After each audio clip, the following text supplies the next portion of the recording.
예, 감사합니다. 오늘도 이렇게 예배의 자리에 나오신 우리 모든 성도님들을 진심으로 환영하고 축복합니다. 오늘 이 시간에는 참된 신앙생활의 기본, 참된 신앙생활의 기본이라는 제목으로 우리 함께 하나님의 말씀 가운데 나타난 하나님의 은혜를 함께 나눌 수 있게 되기를 바랍니다. 먼저 질문을 하나 던지면 좋을 것 같아요. 참된 신앙생활이란 무엇을 의미할까요? 여러 가지 많은 정의를 이야기할 수 있겠지만 아마도 참된 신앙생활을 오늘 본문에 비추어서 이렇게 정의할 수 있을 것 같습니다. 그것은 바로 하나님께서 의롭다고 여기시는 또는 하나님께서 인정하시는 신앙생활이 바로 참된 신앙생활이라고 우리가 말을 할 수가 있겠죠. 그러니까 이런 참된 신앙생활이 있다는 것 자체는 또 무엇에 대한 반증이 되는가 하면 그렇지 않은 거짓된 신앙생활도 있다라는 것을 우리가 생각할 수 있을 것입니다. 그러므로 오늘 이 시간에 우리가 간절히 또 무엇보다 바라기는 참된 신앙생활이 무엇인지를 분명하게 깨닫고 그 참된 신앙생활을 함으로 하나님께 의롭다함을 받고 인정을 받고 그것을 통하여 참된 기쁨을 누릴 수 있는 시간 될 수 있기를 진심으로 축복합니다. 오늘 본문에서 예수님께서 그 참된 신앙생활의 기본이 무엇인지를 바리새인과 세리의 비유를 통해서 가르치고 계시는데요. 우리에게 이미 잘 알려져 있는 본문이죠. 바리새인과 세리가 각각 성전에 이제 올라갑니다. 근데 그냥 올라가는 것이 아니라 기도를 하러 이제 올라간 것 같아요. 그때 이제 바리새인이 이렇게 기도를 하죠. 11절, 12절 말씀에 잘 나와 있는데 우리 같이 한 목소리로 읽어보도록 하겠습니다. 바리새인은 서서 따로 기도하여 이르되 하나님이여 나는 다른 사람들 곧 토색, 불의, 가늠을 하는 자들과 같이 아니하고 이 세리와도 같이 아니함을 감사하나이다. 나는 일회에 2번씩 금식하고 또 소득의 11조를 드리나이다 하고 이런 식으로 바리새인이 이제 기도를 했습니다. 이제 반면에 세리도 그 자리가 가운데 성전에 나아갔으니까 이제 기도를 했지 않겠습니까? 또 세리는 이렇게 기도를 했다라고 예수님께서 비유해서 말씀해 주셨어요. 우리 13절 말씀을 같이 한번 읽어보도록 하겠습니다. 세리는 멀리 서서 감히 눈을 들어 하늘을 쳐다보지도 못하고 다만 가슴을 치며 이르되 하나님이여 불쌍히 여기소서 나는 죄인이로소이다 하였느니라. 에서 알 수 있듯이 세리는 또 이렇게 기도를 했다라고 잘 나와 있습니다. 둘 중에 우리가 어느 누가 의롭다함을 받고 갔는지는 이미 우리가 여러 설교를 통해서 결론을 알 수 있을 거라 믿어 의심치 않습니다. 그래서 우리에게는 이 결론이 익숙하고 별로 충격으로 다가오지 않는데 예수님 시대에는 이 말씀이, 이 결론이 굉장히 큰 충격이 되었다라는 것을 우리가 좀 염두에 둘 수 있어야 될 것입니다. 당대에 예수님 시대의 사람들은 당연히 바리새인이 의롭다함을 받고 세리가 의롭다 하지 못했을 거라고 생각을 했을 텐데 놀랍게도 예수님께서는 그들의 기대를 뒤집어 엎으시죠.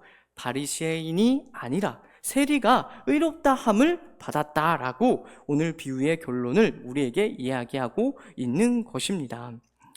오늘 본문을 통해서 우리가 가장 먼저 우리가 이렇게 생각을 할 수가 있겠죠. 이 본문을 우리 기도 생활에 대한 교훈으로 우리가 먼저 삼을 수가 있을 것입니다. 바리새인이 이렇게 기도했고 또 세리가 이렇게 기도했으니까 우리는 바리새인처럼 기도하지 말고 세리처럼 기도하자라고 우리가 당연히 읽을 수가 있는 것이죠. 그러나 우리가 오늘 본문을 자세히 살펴보면 이것이 단순히 기도 생활에 대한 교훈이 아니다라는 것을 우리가 깨달을 수가 있습니다. 그 단서가 이제 9절과 14절에 각각 나타나 있는데요. 9절에 보면은 예수님께서 이렇게 비유를 시작을 하시죠. 또 자기를 의롭다고 믿고 다른 사람을 멸시하는 자들에게 이 비유로 말씀하셨다고 나와 있습니다. 그러니까 이것을 우리가 기도 생활에 적용할 수도 있겠지만 기도 생활의 교훈으로도 얼마든지 삼을 수 있겠지만 예수님께서 지금 1차적인 목적이 무엇인가 하면 이 비유를 통해서 자기를 의롭다고 믿고 다른 사람을 멸시하는 자들에게 전반적인 교훈을 주고 싶어 하신다는 것을 우리가 먼저 깨달을 수 있어야 된다는 것이죠. 그거에 대한 또 암시가 14절에도 나와 있습니다.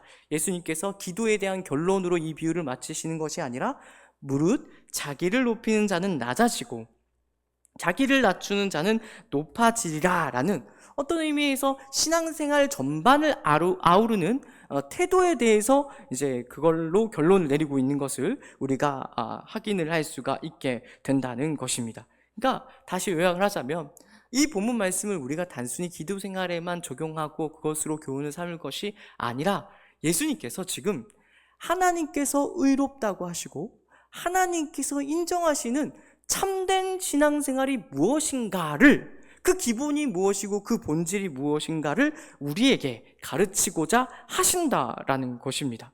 그렇다면 우리가 여기에서 가장 중요한 질문으로서 이것을 던질 수 있을 것입니다. 그렇다면 그 참된 신앙생활이 도대체 무엇이란 말인가? 진정한 신앙생활이란 도대체 무엇이란 말인가? 라고 우리가 이제 질문을 던질 수 있는 것이죠. 이를 이해하기 위해서 우리가 오늘 본문에서, 오늘 비유에서 참되지 않은 그리고 거짓된 신앙생활이 무엇인지를 알 필요가 있을 것입니다. 그것은 바로 바리새인의 기도에 잘 나와 있듯이 자기를 의롭다고 믿는 신앙생활입니다. 그리고 거기에서 더 나아가 다른 사람을 멸시하는 신앙생활이 바로 거짓된 신앙생활이라고 우리가 말을 할 수가 있는 것이죠. 이 자명할 뿐만 아니라 어렵지 않은 이런 성경적 진리를 때때로 우리가 신앙생활하면서 매우 쉽게 잊어버린다라는 것을 유념할 필요가 있습니다. 매우 쉽게 잊어버릴 뿐만 아니라 우리의 죄악된 본성으로 인하여 쉽게 우리가 이런 거짓된 신앙생활을 할 때가 많이 있다는 것을 우리가 깨우쳐야죠. 그리고 이 유혹 또한 매우 교묘하게 우리에게 다가온다라는 것도 우리가 생각할 수 있어야 될 것입니다. 마치 가랑비에 옷을 젖듯이 우리가 참된 신앙생활을 하기를 원하면서도, 심지어는 참된 신앙생활을 하고 있다고 생각하면서도 거짓된 신앙생활을 할 때가 많이 있다라는 것입니다. 구체적으로 어떻게 우리가 그렇게 거짓된 신앙생활을 하고 있을까요? 단적인 예로 이런 것을 생각해 볼 수 있을 것입니다. 이 자리에 나오신 우리 모든 성도님들과 또 이제 온라인을 통해서 예배 드리시는 모든 분들의 마음 가운데에는 모범적인 신앙생활에 대한 어떤 상들이 있을 것입니다. 어떤 기대가 있고 어떤 나름의 생각들을 가지고 있을 것입니다. 제가 다시 한번 질문을 던질 테니까 모범적인 신앙생활이 무엇인가에 대한 답을 스스로 한번 내려볼 수 있으면 좋겠습니다. 모범적인 신앙생활이란 도대체 무엇일까요? 여러 가지 많은 것들이 있겠지만은 제가 생각했을 때 요 몇 가지 안에서 추릴 수 있지 않을까 싶습니다. 뭔가 하면 예배 잘 드리는 거 아니겠는가? 예배 빠짐없이 잘 나오고 또 예배 집중해서 잘 드리고 설교도 잘 듣고 헌신도 하고 봉사도 하고 그리고 헌금도 빠지지 않고 잘 내고 이런 여러 가지 많은 것들, 또 기도 생활을 수시로 한다든지 이런 것들을 우리가 아마 들 수가 있을 것입니다. 조금씩 그 횟수나 기준은 다를 수 있을지 모르겠습니다. 그러나 아마도 이런 몇 가지 기준들을 놓고 우리는 모범적인 신앙인 또는 모범적이지 않은 신앙인을 나누고 있을 것입니다. 이런 것들을 해야 한다거나 또는 이 정도는 해야 모범적이라고 우리는 흔히 생각할 때가 많이 있다라는 것이죠. 만약 우리가 모범적인 신앙생활을 그렇게 정의 내리고 있다면 오늘 비유가 마땅히 충격으로 다가올 수 있어야 된다라는 거예요. 그런 생각을 하면서 우리가 참된 신앙생활이 아니라 거짓 신앙생활을 추구하게 되고 거기에 머무르게 되고 거기에 안주하게 됨으로써 하나님께 의롭다함을 받지 못하고 인정받지 못하는 그런 신앙생활을 할 수 있다라는 것에 충격을 받아야 된다라는 것입니다. 그렇다면 또 바꾸어서 오늘 본문이 당연히 충격으로 다가와야 합니다. 왜 그런 줄 아십니까? 우리 성도님들의 나름의 기준, 그 모범적인 신앙생활의 기준을 정확하게 충족하는, 정확한 정도가 아니라 차고 넘치게 충족시키는 인물이 바로 누구였는가 하면 오늘 본문에 등장하고 있는 바로 바리새인이기 때문에 그렇습니다. 우리가 바리새인 하면은 굉장히 부정적인 이미지가 얼른 떠오릅니다. 성경에서 하도 욕을 많이 먹고 예수님께서도 바리새인들에게 대하여 매우 신랄하게 비판을 하셨기 때문에 우리는 이제 바리새인 하면은 당장에 아유 그 못난 놈들, 나쁜 사람들, 나쁜 놈들이라는 그런 생각을 하게 되는데요. 사실 그 당대의 그 예수님 시대의 문헌들을 찾아보면요, 바리새인들은 굉장히 존경을 받던 인물들이었습니다. 진짜 나쁜 놈들이 예수님 시대에 누구였는가 하면 바로 사두개인과 대제사장들이었어요. 이들은 이제 로마와 이제 서로 이제 야합을 해가지고 이제 썩을 대로 썩은 사람들이 말하자면 사두개인들과 또 대제사장들이라고 우리가 말을 할 수가 있는 거죠. 그러니까 그 꼴을 보기 싫어했던 사람들이 누구였는가 하면 바로 바리새인들이었습니다. 저렇게 신앙생활 하려면 안 하는 게 낫다. 우리는 제대로 된 신앙생활을 할 거야. 하나님 말씀대로, 하나님의 율법대로. 물론 그 율법이라는 것이 자기 나름의 전통이기는 했지만은 그 동기나 그 진심이 잘못되었다라고 쉽게 말하기는 어려울 것입니다. 하나님의 말씀에, 하나님의 율법에 누구보다 진심이었고, 이를 순종함으로, 이를 준수함으로 이들은 하나님의 나라를 회복하고자 열과 성을 다했던 인물들이었기 때문에 그렇습니다. 그러니까 이러한 그들의 진심이 오늘 기도에도 사실은 고스란히 담겨 있죠. 저도 사실은 오늘 본문을 설교 준비하면서 읽으니까 제일 첫 번째 읽을 때는 어떻게 보이는가 하면 바리새인이 기도했으니까 이 기도의 내용이 좋지 않을 거야. 그러니까 편견을 가지고, 선입관을 가지고 이 본문을 읽게 되더라고요.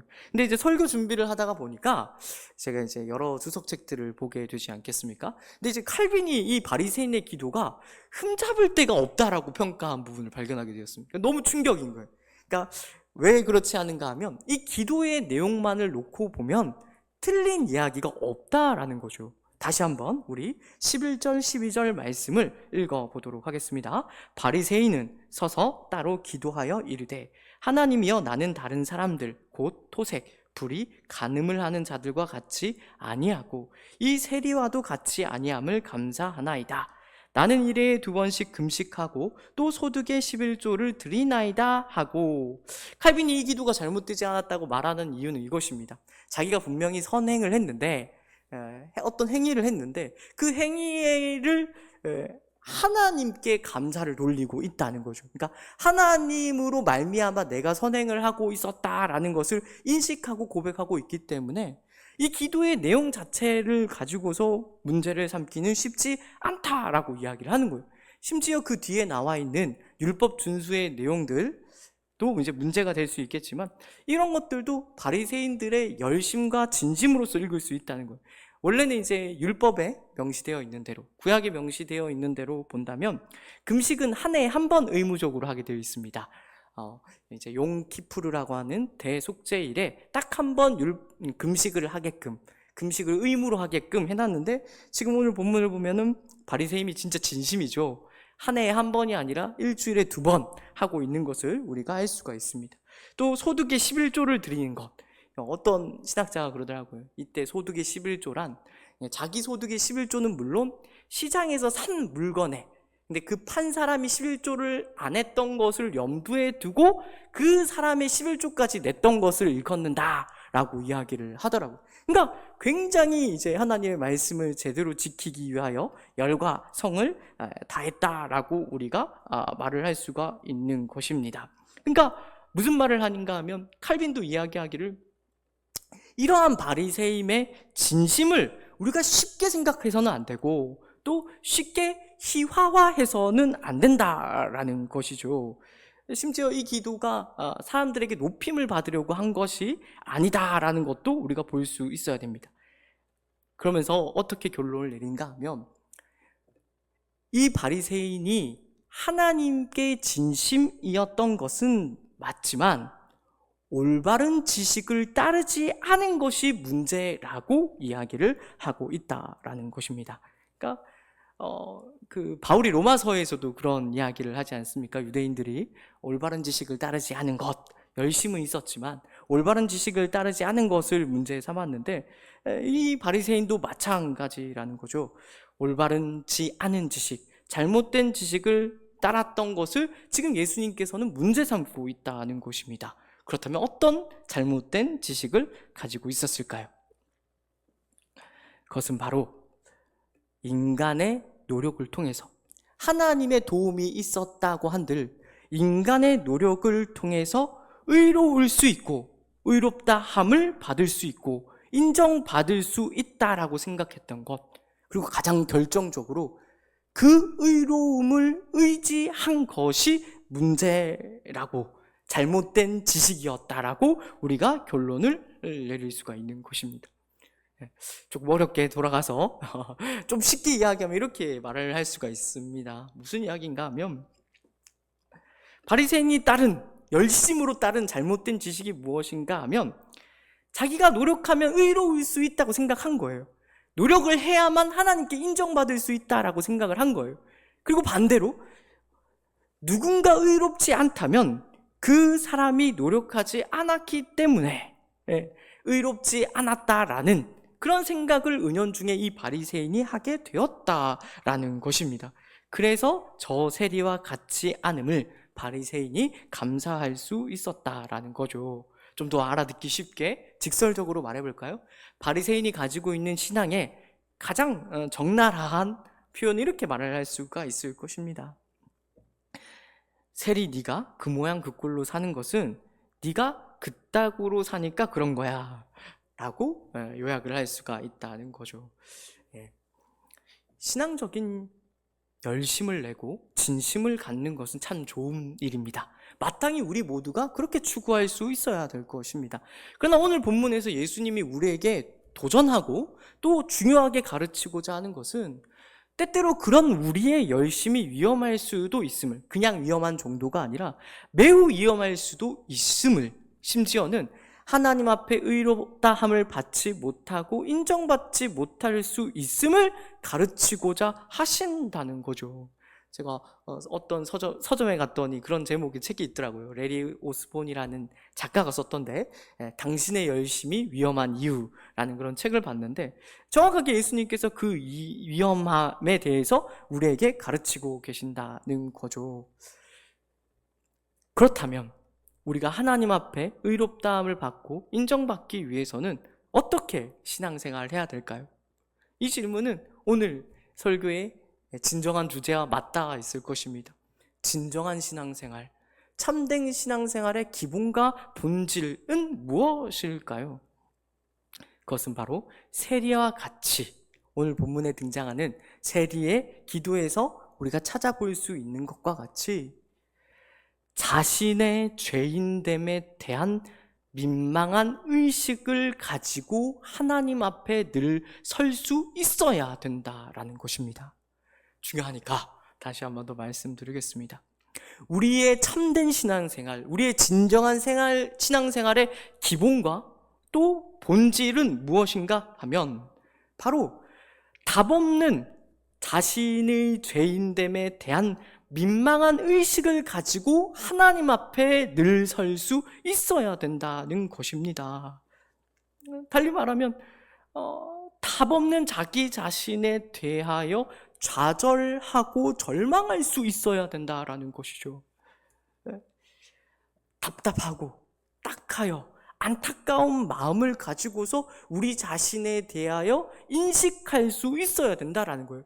거기에서만 멈출 것이 아니라 그런 마음으로 늘 하나님 앞에 서 있는 것, 그것을 예수님께서는 진정한 신앙생활, 참된 신앙생활의 기본이라고 우리에게 가르치고 있다라는 것입니다. 사실 오늘 본문에 등장하는 세리는 정말로 나쁜 놈입니다. 왜 나쁜 놈입니까?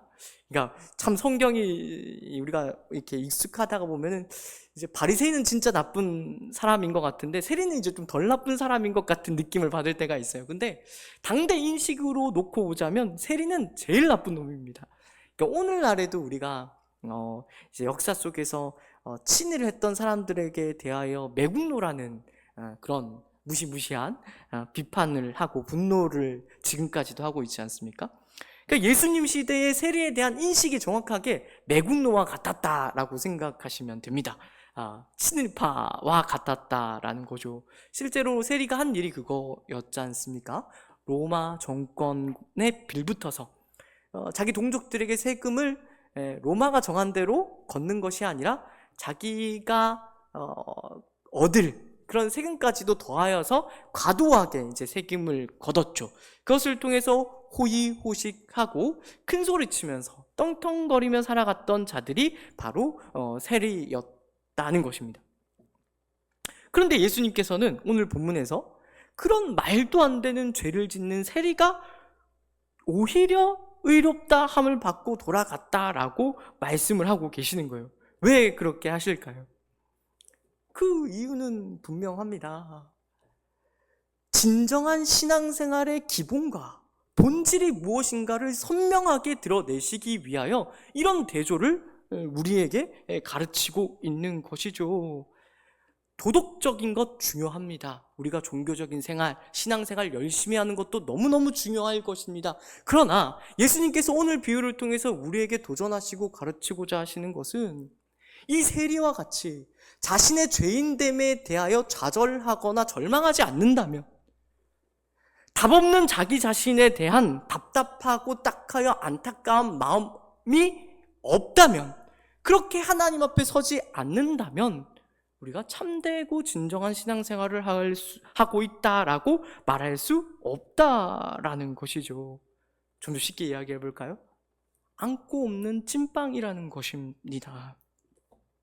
다시 한 번 더 말씀드립니다. 남들보다 우린 도덕적이어야 하고 남들보다 신앙생활을 더 열심히 하는 것이 중요하지 않다고 말하는 것이 아니라는 것을 꼭 기억할 수 있기를 바랍니다. 우리는 남들보다 나아야 됩니다.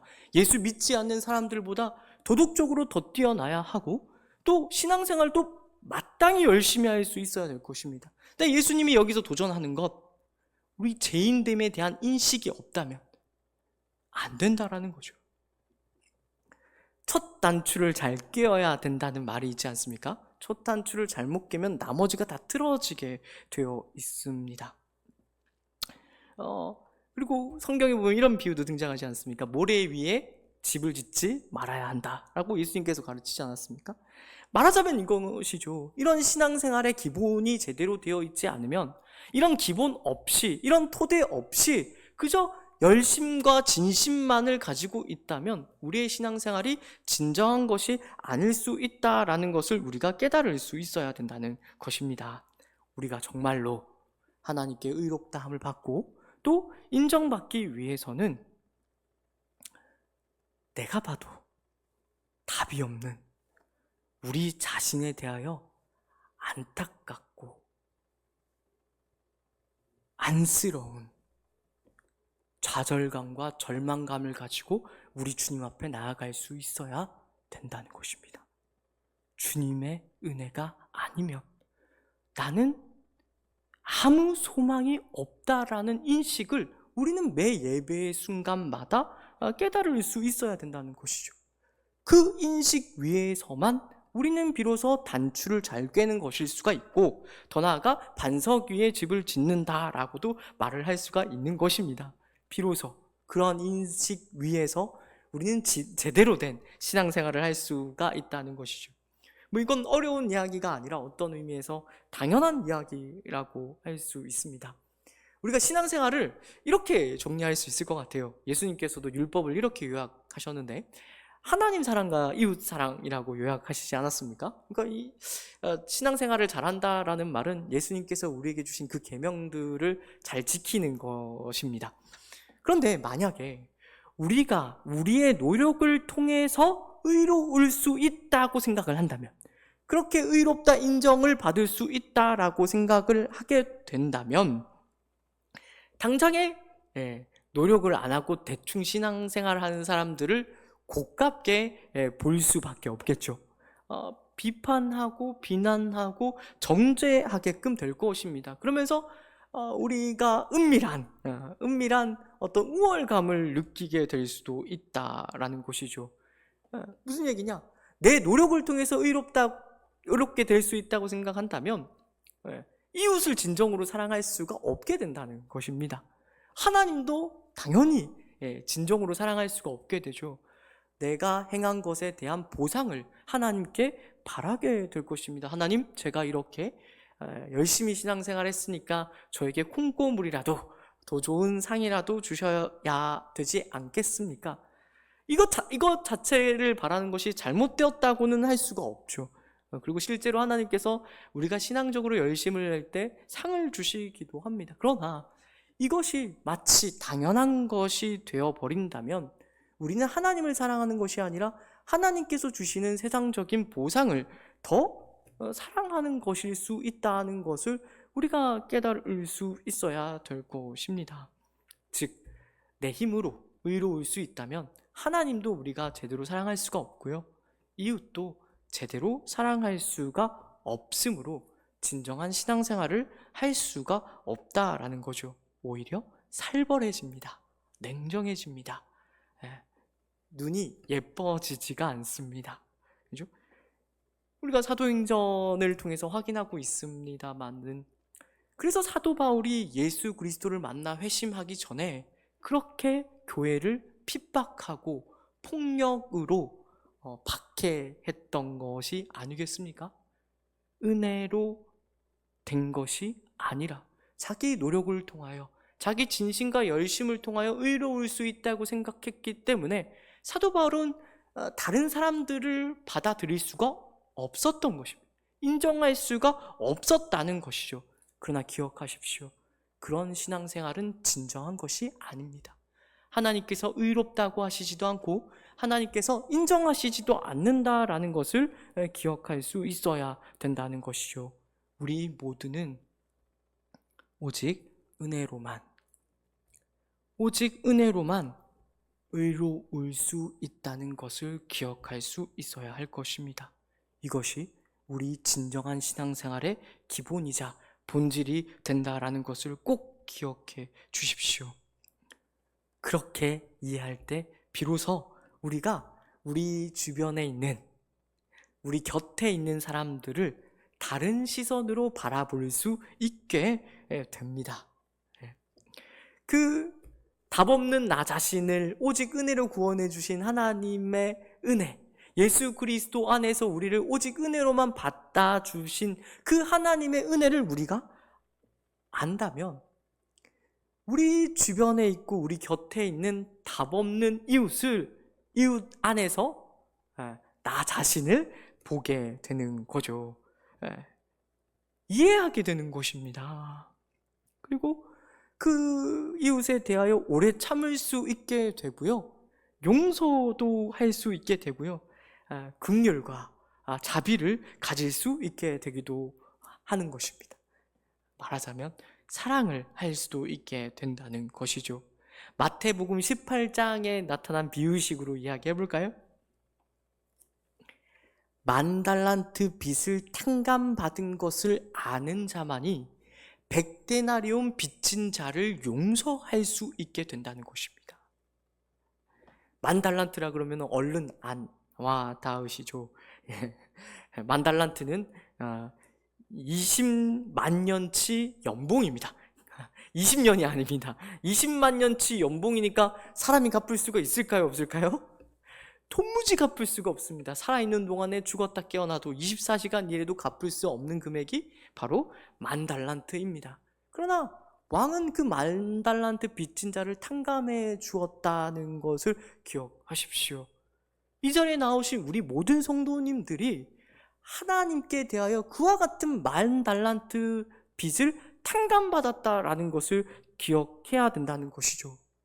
그렇게 할 때 비로소 우리는 우리 주변에 있는 100데나리온, 아무것도 아니잖아요.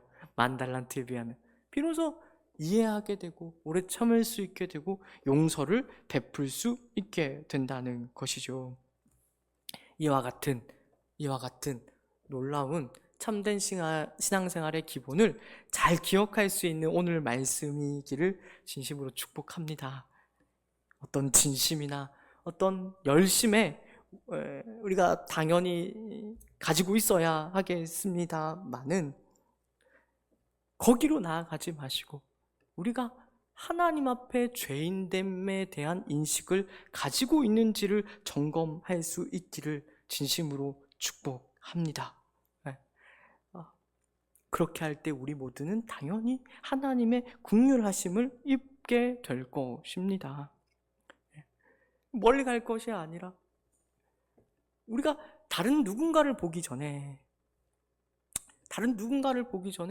우리 자신을 냉철하게 돌아볼 수 있어야 된다는 것입니다. 우리가 봐도 우리는 참 죄인이지 않습니까? 우리 가운데 수많은 더러운 생각들과 악한 생각들이 수시로 떠오른다는 것을 알고 있지 않습니까? 말씀대로 살고 싶지만 로마서 7장과 8장에 나와 있는 대로 공고한 사람이 말씀대로 살아야 된다는 것도 알고 살고 싶지만 그렇게 살 수 없는 우리 자신을 우리가 매 순간 확인하게 되지 않습니까?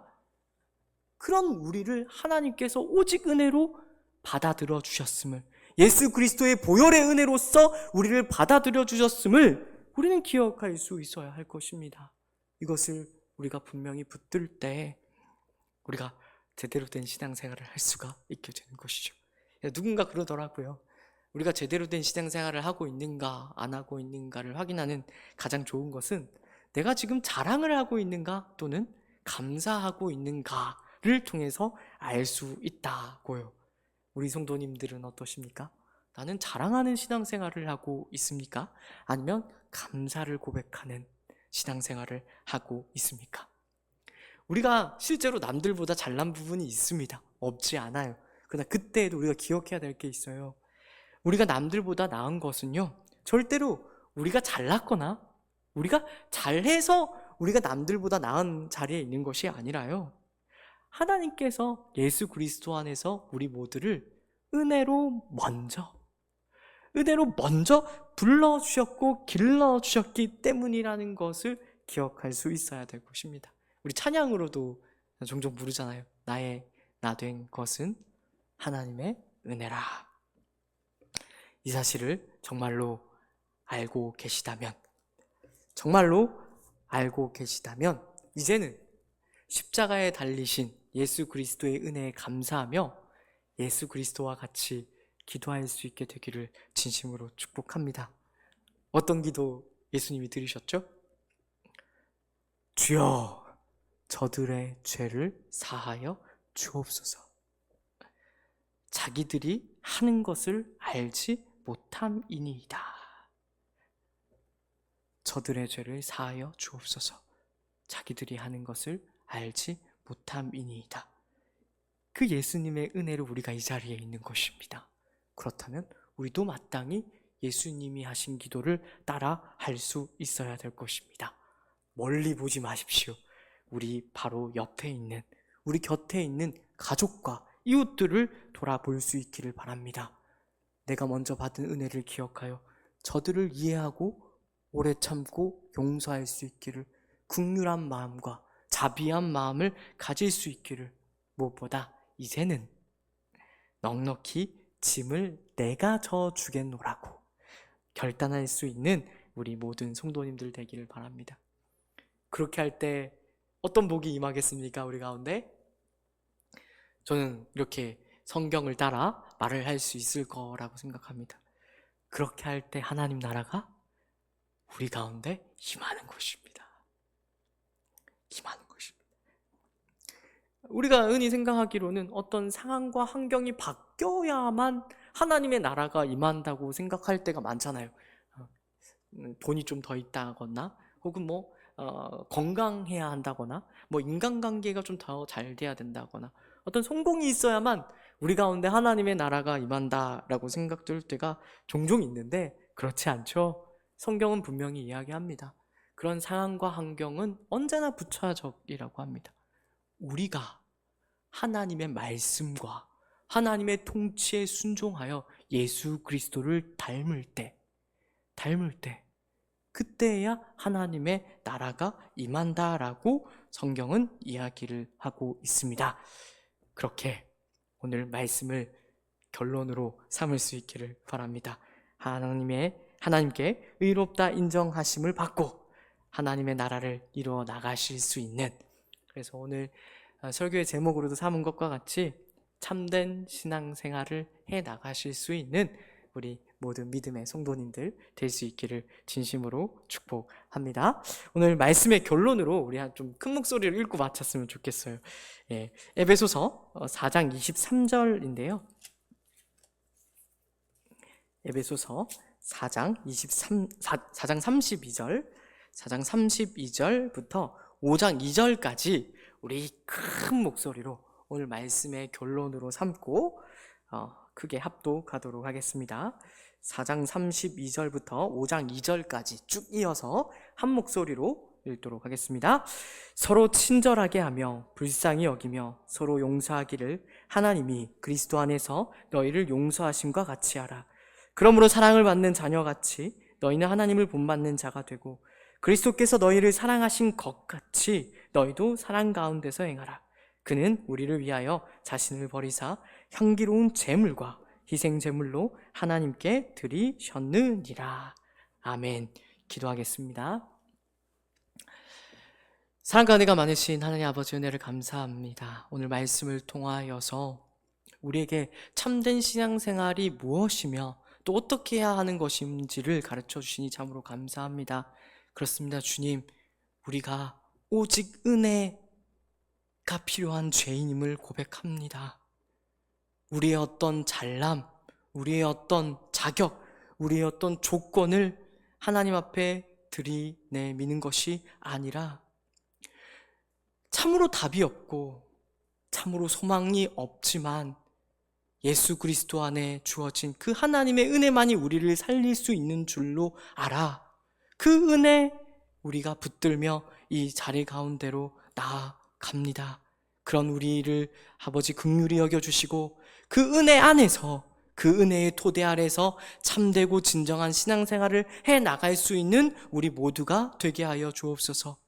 예수님께서 십자가에서 하신 그 기도가 우리 매일의 기도가 될 수 있게 하셔서 이제는 우리 주변에 있는 가족들과 이웃들에게 대하여 이해할 수 있게 하시고 오래 참을 수 있게 하시고 용서할 수 있게 하시고 더 나아가 사랑할 수 있는 우리 모두가 될 수 있게 하여 주옵소서. 그렇게 하여 하나님 나라를 날마다 이루어 나가며 확장시켜 나가는 복된 우리 모두가 되게 하여 주옵소서. 지금은 우리 주 예수 그리스도의 은혜와 하나님 아버지의 놀라우신 사랑하심과 성령 하나님의 위로 인도 교통 충만하심의 역사가 이제로부터 오직 은혜로 구원받은 자임을 깨달아 알아.